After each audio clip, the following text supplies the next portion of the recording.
Did the Steelers always believe that you had to build your roster through the draft? Hardly. There was a period in the late 50s and early 60s where the Steelers were trading draft picks away in bunches and into the future, too. In 1958, traded their first, fourth, and fifth round draft picks in that draft. Then in 59, traded the first, second, third, fourth, fifth, sixth, seventh. In 1961, traded the first round pick, and they traded their third, fourth, fifth, sixth. 1963, the Steelers did not have a draft pick until the 8th round. The NFL draft is a tool that can be used to build for the future or to cash in on the now. And it's intercepted down on the Steeler 26. The Steelers tested each approach over 2 decades, from 1957 to 1979, with wildly different results. You're about to hear how the team's draft philosophy shifted from then personnel director Art Rooney Jr. and some of the Super Bowl winning players who were there.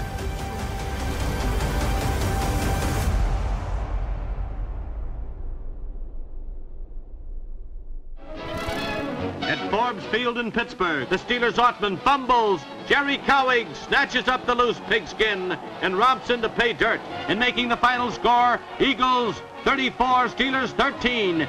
My dad was a diehard Steeler fan and would lament every time in the third and fourth quarter where they'd play tough and then finally lose the game in the fourth quarter. The Steelers were not very good football team. And splits the uprights with a 33-yard field goal. It's a heartbreaker for Pittsburgh. You know, it was like the same old Steelers or something like that. Those years weren't so good, but they were tough.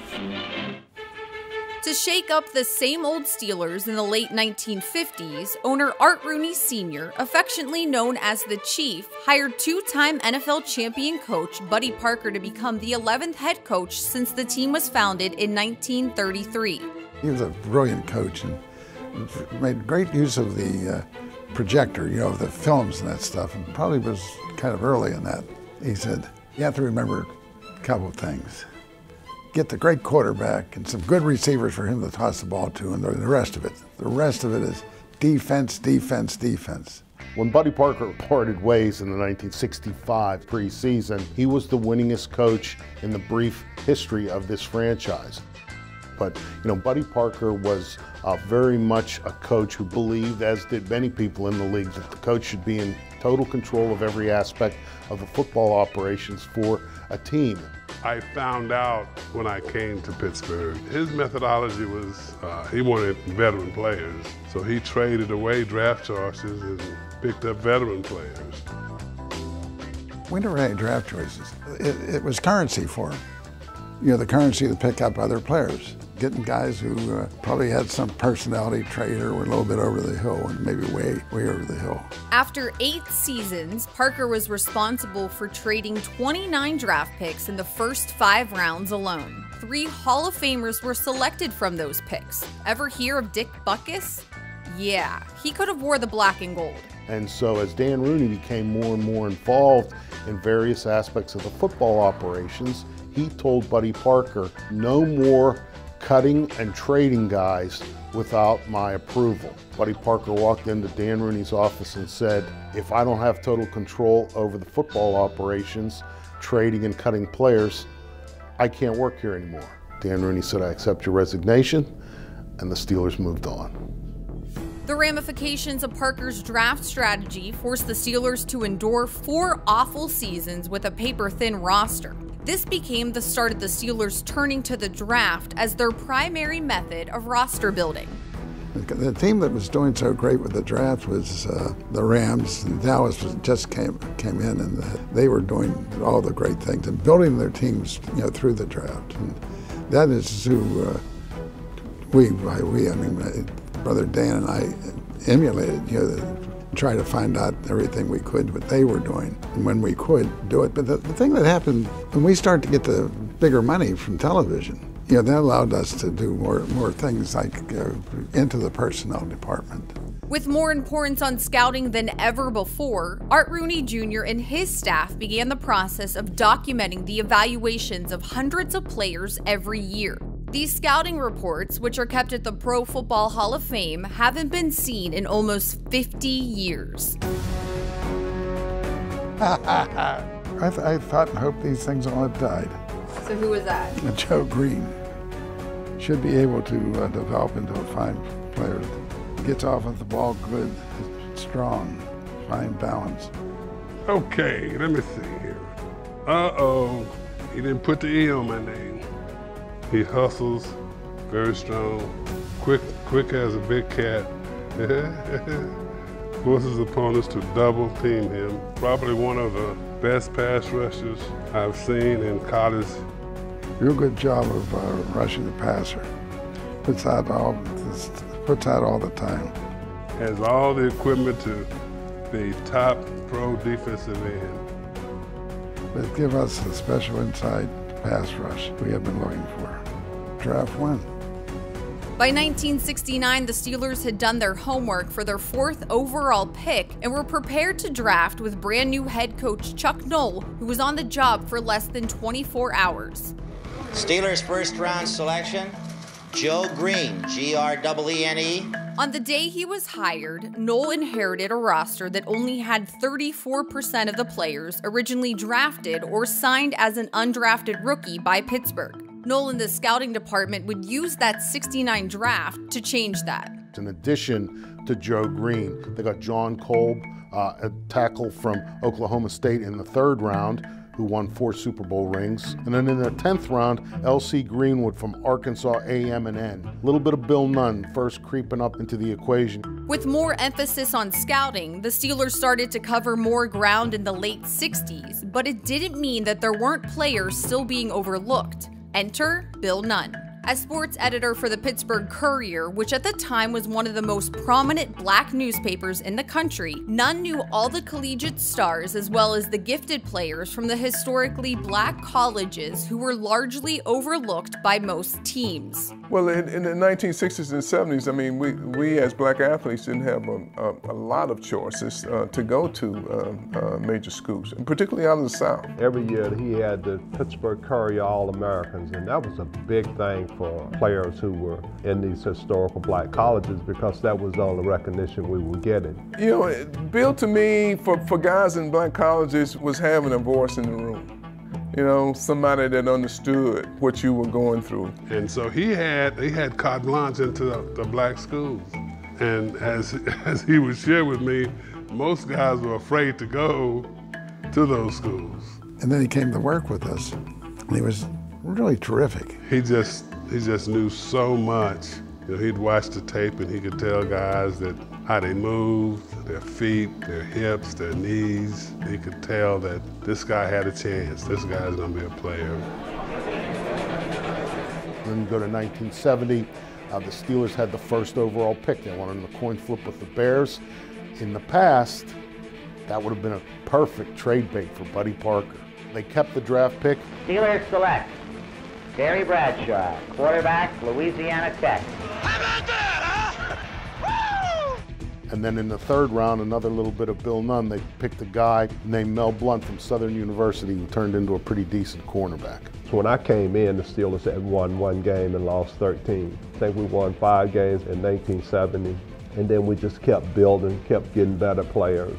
Yeah, we had a real good draft in 1971. You know, we had a Hall of Famer and Jack Ham. The foundation of our football team where we could jumpstart the program was in 71. When I was in the 2nd round, we had Jerry Mullins, Larry Brown, who probably was the biggest unsung hero of our football team during that era, who played right tackle for us for like 12 or 13 years, and and Mike Wagner and Ernie Holmes. You know, great players. The Steelers finished the 1971 season below 500. There was still work to be done. Going into the 1972 draft, people were telling me I was going to be drafted. Had no idea what round, what team. I know Franco there was a debate there. Bobby Newhouse was the guy that Chuck thought was interesting. He thought Newhouse would be just as good pick as Franco. There he is again, Franco Harris. Great career. Franco Harris. You know, he spent hours and hours on this guy. I question his competitiveness. That's interesting to read this because going into the pros was not a goal of mine. Some of the players on our team, that was their goal. but it wasn't my goal. See, that was part of the thing with him, huh? It could have been the Senior Bowl that helped me. I had a real good, tough game in the Senior Bowl. The Senior Bowl, impressive blocking in the running game. Outstanding quickness, elusiveness, and balance, and change of direction. Bowled over people. Can go all the way. Strong, hands are good. Remember the Immaculate Reception art. Broken up by Tatum. Tipped off. Michael Harris has it. And he's over. Michael Harris. Harris, he has much more than that. He'll get 6. And the Pittsburgh Steelers have done it again, winning their 8th game in a row. By 1974, momentum was building, the team was winning, and there wasn't anywhere on the map the scouts wouldn't go to find talent. And it was at the small campus of Alabama A&M where none found the steal of the 1974 draft. There's a, on the other end of campus, the far end of campus, the old stadium, and it's been out of use for a long time, and I think it's still standing. Played a lot of football here in the early years. On the other side over here is where I ran my 40s for Bill Nunn and several other scouts. Was an overcast day, rained the day before, so the field's wet, and not a great day for running the 40 time. My time was not a very good one. I have no idea why, at the time, why Bill stayed around and what excuse he made with the other scouts to stay around, but he did. The next morning when they woke up, Bill Nunn called whoever, one of the other guys, and pretended to be sick. You know, coughing on the phone or whatever it was, and he said to them, "You guys go ahead, I feel awful, I'm gonna lay here for a little bit." Nunn got in a car, went and found a pair of shoes, went and found John Stallworth. We went to a local high school not too far from here on a dryer field, and I ran, and didn't know that if my time was any better. Bill didn't say, "Oh, that's great, you did a much better time," he just said it was okay. And that's what made John Stallworth a player that the Steelers targeted in the 1974 NFL draft. I get the call and tell me I've been drafted in the 4th round, and that they had taken another receiver ahead of me, a more known receiver ahead of me. Yards in the game, and they're throwing to Swan for a touchdown. Swan for the score. You know, the guy that no one wanted to take was John Stallworth in the 1st round. We said, "You won't get Swan." He said, "Well, I don't care. We'll take Stallworth." I was my obnoxious best. We took Swan first, and Chuck just threw his hands up and he said, "Well, he's gone." Now the 2nd round's coming up. Chuck still wants John Stallworth. We really didn't draft receivers 1 and 2. It was still a run-first philosophy. There also was a lot of high opinion about Jack Lambert. And the Steelers didn't have a 3rd round pick, and Chuck really wanted Stallworth. And so he turned to Bill Nunn and said, "Okay, we can pick Lambert here 2nd, but are you gonna guarantee me that Stallworth is gonna be there in the 4th round?" Bill Nunn was like, "Yeah, sure, you know, okay." He had no idea, but that was the answer that you had to give to get things moving along. Ended up, you know, the best draft in history. The marquee draft of '74 with all those guys who got into the Hall of Fame, you know, no question, it meant a lot and got our team over the hump. As history would write it, the Steelers were poised to go on an unprecedented run, winning 4 Super Bowls in the next 6 seasons. Harris running wide to the left. Swung into the end zone for the touchdown. Vince Swan on the near side of the field, and we had to go out of our chair because the crowd came right up out of its collective seat. And he's going to Swan, and Swan makes a circus catch in the end zone.